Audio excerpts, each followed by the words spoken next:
부처님께서는 이렇게 말씀하셨습니다. 사람은 죽으면 정말 끝일까?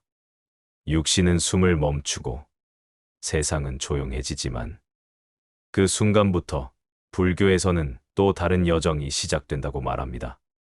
부처님께서는 말씀하셨습니다. 몸은 무너졌으나 의식은 끊어지지 않는다.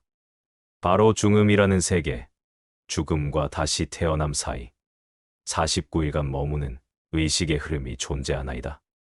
이 시기를 불교에서는 가장 중요하고도 신비로운 시간으로 여깁니다. 그 이유는 이때 영혼은 자신의 곧 살아온 삶의 결과를 하나하나 마주하며 다음 생을 향한 문 앞에 서 있기 때문입니다. 중음의 세계에 들어선 영혼은 처음에는 자신이 죽었다는 사실조차 모릅니다. 가족의 곁을 맴돌며 왜 내 말을 듣지 않는가? 왜 아무도 나를 보지 못하는가? 혼란과 외로움 속에 머뭅니다. 이때 가장 크게 작용하는 것이 바로 마음입니다. 생전의 탐욕과 분노, 어리석음이 많았다면 중음의 상태는 더욱 혼탁해지고 두려움과 괴로움이 영혼을 에워쌉니다. 그러나 자비롭고 선한 삶을 살았던 자는 중음의 여정에서도 밝고 맑은 기운 속에서 편안히 머무를 수 있나이다. 금강경에서는 말하셨습니다. 모든 형상은 허상이며 허상은 곧 공하니 공한 가운데 진실을 보아야 하느니라. 이 말처럼 중음의 상태는 현실과 환상의 경계, 공과 마음의 거울 같은 세계입니다. 모든 것이 허상이지만 그 허상이 그대의 마음이 만들어낸 진실인 것이지요. 죽은 자가 가장 필요로 하는 것은 남은 자들의 정성입니다. 따뜻한 기도 한 줄, 마음을 담은 연불, 작은 공덕 하나하나가 어둠 속에 있는 영혼에게 빛처럼 전해집니다. 나무 아미타불 나무 관세음보살. 이 이름을 마음 다해 부르기만 해도 영혼은 그 진동을 듣고 자비의 손길을 느끼게 되느니라. 지장경에서도 이렇게 전하였습니다. 죽은 자에게 77일마다 공양을 올리고 경을 읽고 공덕을 회양하면 그가 어디에 태어나든 큰 평안을 얻게 되리라. 7일에 한 번씩 7번의 제를 올리는 이유도 여기에 있습니다. 14일째, 21일째, 28일째 그리고 마지막 49일째. 영혼은 그 삶의 총합으로 심판을 받습니다. 하지만 그 심판은 누가 하는 것이 아닙니다. 그대의 업이 그대에게 보여주는 스스로의 인과이니라. 그러니 중요한 것은 죽은 이유가 아니라 지금 이 순간을 어떻게 살고 있는가 하는 것입니다. 지금의 한 생각, 한마디 말, 한 번의 행동이 죽음 이후 49일의 방향을 정하게 되나이다. 죽음을 준비하는 가장 좋은 방법은 잘 죽는 법을 배우는 것이 아니라 잘 사는 법을 아는 것입니다. 죽음은 끝이 아니라 또 하나의 문이자 다음 생을 향한 출입구입니다. 이 문 앞에서 영혼은 혼자가 아닙니다. 관세음보살의 자비로운 눈빛이, 지장보살의 따뜻한 손길이 그 곁을 지키고 있습니다. 삶의 마지막 49일, 그 여정이 외롭지 않도록 우리는 지금 기도하고 사랑을 전할 수 있나이다. 그것이 진짜 보시여 영혼을 위한 마지막 수행이 되는 것입니다. 그렇다면 그 영혼은 49일 동안 과연 어떤 길을 걷게 될까요? 처음 7일은 자신이 이승을 떠났다는 사실을 받아들이는 시간입니다. 가족을 떠나지 못하고 미련과 아쉬움 속을 맴돌며 자신의 장례식, 울고 있는 가족의 얼굴을 바라봅니다. 이 시기에는 슬픔과 후회, 집착이 마음을 무겁게 하며 그 무게가 다음 여정의 흐름을 결정하게 됩니다. 그 다음 14일째, 두 번째 문이 열립니다.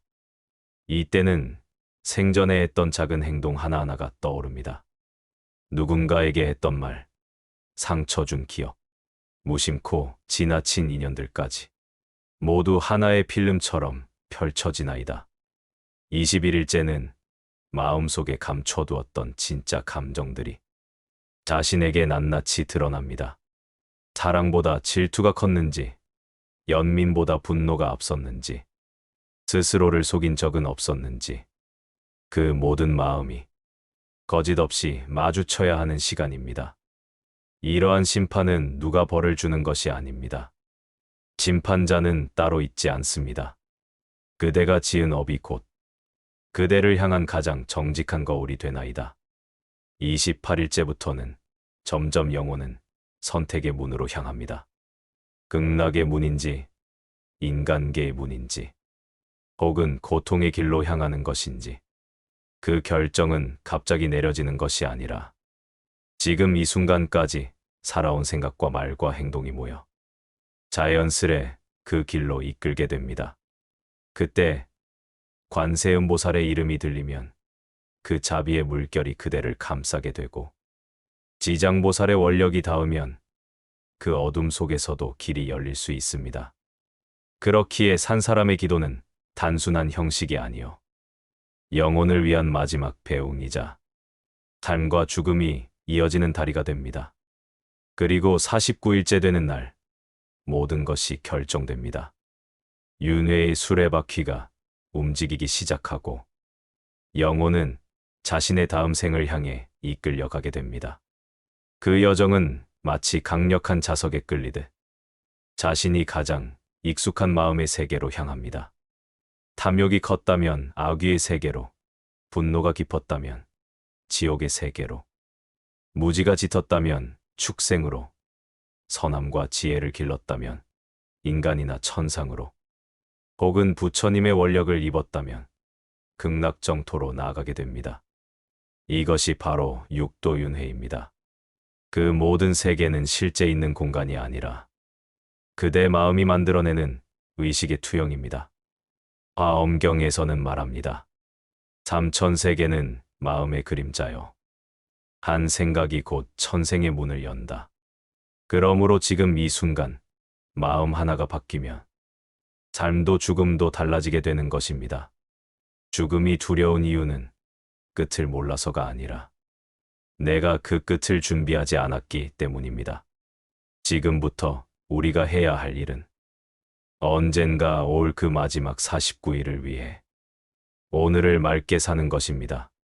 아침에 일어나 한 번이라도 고맙습니다를 말하는 것, 누군가에게 따뜻한 말을 건네는 것, 한 줄의 경전을 읽는 것, 그 모든 것이 해탈이라는 방향으로 마음을 옮기는 첫걸음이 됩니다. 그리하여 언젠가 마지막 숨을 내쉴 때 눈빛이 고요하고 마음이 평온하며 죽음을 두려워하지 않는 그 순간에 이르렀을 때 그대는 이미 극락을 품은 자이니라. 이 영상이 그대에게 작은 울림이 되었다면 부디 구독과 좋아요로 인연을 이어주시길 바랍니다. 부처님께서는 말씀하셨습니다. 한 번의 선한 생각은 천생의 공덕을 불러오느니라. 그대의 이 작은 클릭이 또 다른 마음에게 자비의 씨앗이 되기를 바랍니다. 다음 영상에서는 지옥과 천상, 어디서 태어나는가, 부처님의 윤회 가르침을 더 깊이 다루어 드릴 것입니다. 꼭 다시 만납시다. 고맙습니다. 나무 아미타불. 당신의 가정에 자비와 평온이 깃들기를 바랍니다.